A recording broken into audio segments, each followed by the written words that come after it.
Bonjour à tous et bienvenue aux Observateurs de France 24. Vous connaissez maintenant le principe de cette émission. Vous nous envoyez vos photos, vos vidéos, vos témoignages. Nous les éditons et les vérifions ici à Paris et nous en faisons l'émission que vous allez voir. La vidéo que vous allez voir a choqué beaucoup d'internautes au Congo-Brazzaville. On y voit des membres de la garde républicaine qui semblent prendre un malin plaisir à humilier un groupe de femmes. Des actes que notre observateur, Ellie Smith, juge inadmissibles, surtout quand ils sont commis, comme ici, par une troupe d'élite de son pays. C'est les éléments de la garde républicaine qui sont en train de demander aux dames qu'ils ont trouvées aux alentours de la forêt de la Patte d'Oie de se déshabiller. C'était pendant le sommet de Forbes Afrique. Donc, ce qu'ils font, c'est une opération normale, mais cette fois-ci, elle a été excessive. C'était sécuriser le périmètre.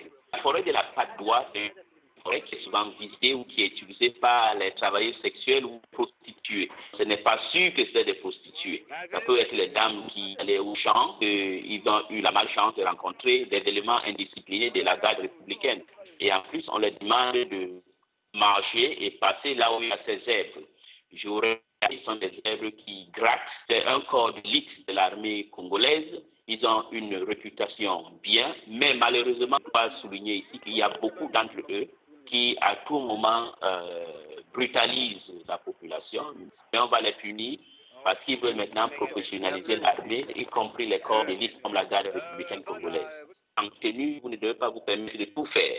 Vous devez protéger la population et non les traumatiser ou les humilier. Le commandant de la garde républicaine assure enquêter sur cette vidéo. Il a d'ailleurs affirmé à France 24 que si certains de ces hommes ont effectivement participé à des débordements, ils seront lourdement sanctionnés. Le centre historique du Caire est un véritable joyau architectural. Et pourtant, selon notre observateur, l'État égyptien ne fait pas grand-chose pour le protéger. Sur les bords du Nil, on semble préférer les grands immeubles modernes aux petites maisons gorgées d'histoire.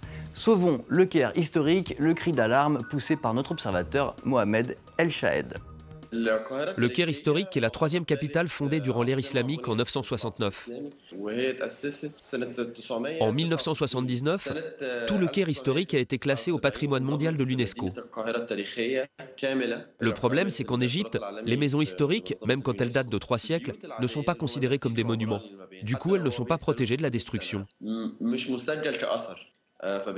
La maison, qui se trouve par exemple sur la rue de Bab el-Wazir, appartenait à la famille d'un grand imam au début du XXe siècle. Elle a pourtant été détruite. La maison était délabrée, mais la façade tenait encore debout. Si les responsables de l'aménagement urbain s'y connaissaient vraiment en bâtiment historique, ils auraient conservé cette façade en l'intégrant à un nouveau bâtiment. Le domaine de la construction est très mal encadré en Égypte, et ça depuis des années. La conséquence dans le Caire historique, c'est qu'on se retrouve avec des bâtiments modernes qui n'ont absolument rien à voir avec le reste du quartier. Ces vieilles maisons sont détruites parce qu'elles ne rapportent rien économiquement. On passe maintenant à notre best-of de la semaine, de la Thaïlande à la Côte d'Ivoire, en passant par l'Ouganda. On commence en Thaïlande avec ces images de la marée noire qui a envahi les plages de l'île de Koh Samet après la fuite d'un oléoduc. Malgré l'ampleur des dégâts, notre observateur Tara déplore que les médias locaux s'inquiètent davantage de l'impact qu'aura cet incident sur le tourisme plutôt qu'à long terme sur l'écosystème de sa région. Direction Kampala en Ouganda avec notre observatrice Jennifer qui a monté un bien joli projet. Elle installe de simples bouteilles d'eau en plastique sur les toits et elle fait comme cela entrer le soleil dans les petites maisons des bidonvilles. Ça marche sans électricité, c'est pas cher et ça change des vies. Et pour finir, si vous vous baladez du côté d'Abidjan, attention où vous mettez les pieds car vous risquez de faire de drôles de rencontres. Et oui, il s'agit d'un crocodile, une bête qui s'est retrouvée en ville après la crue de la lagune et qui a été photographiée par notre observateur Nasser Eddy. Voilà, c'est fini pour cette semaine, mais ça continue bien sûr sur notre site internet, sur les réseaux sociaux et au travers de notre application pour smartphone et tablette.